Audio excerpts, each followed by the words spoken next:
Trinamool Congress అధినేత్రి Mamata Banerjee వెనకబట్టడానికి reason ఏంటంటారు? అంటే బెంగాల్ ప్రజలు విరక్తి చెందారా? ఒకటి, ఆమె 15 ఏళ్ళ అధికారంలో ఉంది, డెఫినెట్ గా యాంటీ ఇన్కంబెన్సీ ఉంటుంది. సో యాంటీ ఇన్కంబెన్సీని ఛాంపియన్ చేయగలిగే వాళ్ళు ఉన్నప్పుడు యాంటీ ఇన్కంబెన్సీ రిజల్ట్ ఇస్తుంది, లేకపోతే రిజల్ట్ ఇవ్వదు. సో యాంటీ ఇన్కంబెన్సీని బీజేపీ ఛాంపియన్ చేయగలిగింది. రెండు ఎక్స్ట్రీమ్ ఫియర్ ఫ్యాక్టర్ని క్రియేట్ చేసింది, అంటే ఎవరిని బతకనివ్వకుండా చేసింది ఒక రకంగా. మీకు ఎగ్జాంపుల్ ఏంటంటే 2011లో ఆమె పవర్లోకి వస్తే 2013 లోకల్ బాడీస్ ఎలక్షన్స్లో 34%, 39% యునానిమస్గా గెలిచాడు. ఎట్లా గెలుస్తారు అంతమంది యునానిమస్గా?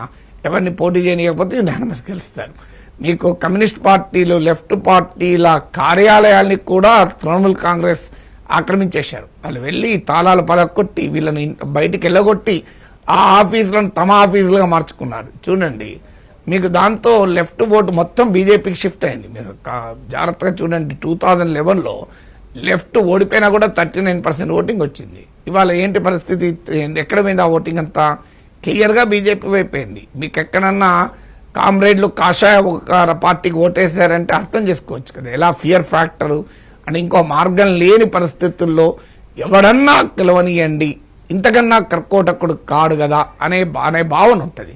సో అందువల్ల సర్వైవల్ కొరకు కూడా లెఫ్ట్ ఓటింగ్ అంతా తృణమూల్కి షిఫ్ట్ అయిపోయింది. మీకు పెద్ద ఎత్తున లెఫ్ట్ ఓటింగ్, ఎందుకంటే తృణమూల్ కాంగ్రెస్ లెఫ్ట్ ఏమో చాలా ఏళ్ళు ఫైట్ రైవల్స్. 2011లో తృణమూల్ కాంగ్రెస్ లెఫ్ట్ను ఓడించింది, 34 years ఆఫ్ లెఫ్ట్ రూల్. అందువల్ల లెఫ్ట్ ఓటు మొత్తం మీకు త్రిపురలో కాంగ్రెస్ ఓటు బీజేపీకి వెళ్తే బెంగాల్లో లెఫ్ట్ ఓటు బీజేపీకి వెళ్ళింది.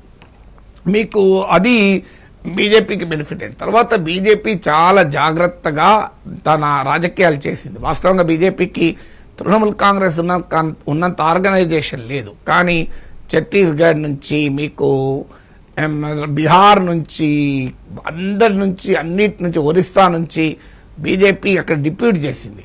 భారీ ఎత్తున డిప్యూట్ చేసి ఒక్కొక్క కనీసం ఇన్ఛార్జ్ ఇచ్చి ఆ ఆర్గనైజేషనల్ గ్యాప్లను ఫిలప్ చేసింది. 2021లో దాదాపు గెలుస్తారన్న వాతావరణం వచ్చింది. 38% ఓటింగ్ వచ్చింది, 77 సీట్లు వచ్చాయి. అక్కడ నుంచి బీజేపీ నేర్చుకుంది. బీజేపీకి ఉన్న ప్రత్యేకత ఏంటంటే నేర్చుకోగలుగుతుంది. సో ఎక్కడెక్కడ గ్యాప్స్ ఉన్నాయి ఆ గ్యాప్స్ అన్ని ఫిలప్ చేస్తూ పోయింది. సో ఇప్పుడు శివేంద్ర అధికారి ఒక type of leader, Shramik Bhattacharjee bhadralok అంటే బెంగాలీ అప్పర్ క్లాస్ ఓటర్, వాళ్ళని అట్రాక్ట్ చేస్తానికి ఒక నాయకుడిని, ఇలా స్వపన్ దాస్ గుప్తా బెంగాలీ భద్రలోక్ సింబల్. సో ఇలా తమకున్న సోషల్ బేస్ను విస్తరించుకుంది. పెద్ద ఎత్తున హిందూ ముస్లిం కన్సాలిడేషన్, మామూలు కన్సాలిడేషన్ కాదు, అది ముస్లిం అయితే చాలు బంగ్లాదేశీ లాగా ప్రొజెక్ట్ చేశారు. అంటే హిందూస్ ఆర్ ఇన్ డేంజర్. బెంగాల్లో, అస్సాంలో బీజేపీ ప్రమాదములు హిందువులు అనే సిద్ధాంతాన్ని పట్టుకొచ్చింది.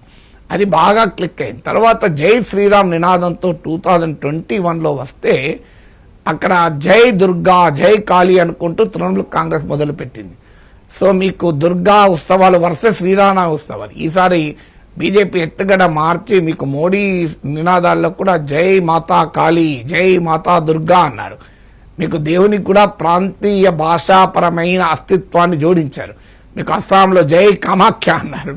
సో అందువల్ల జై శ్రీరామ్ అనే దాన్ని తక్కువ వినిపించి జై మాతా కాళీ, జై మాతా దుర్గా ఎక్కువ వినిపించారు. అంటే బెంగాలీజాన్ని, బెంగాలీనెస్ను రిలీజియస్ ఐడెంటిటీ, హిందుత్వకు బెంగాలీ రుచిని అద్దారు.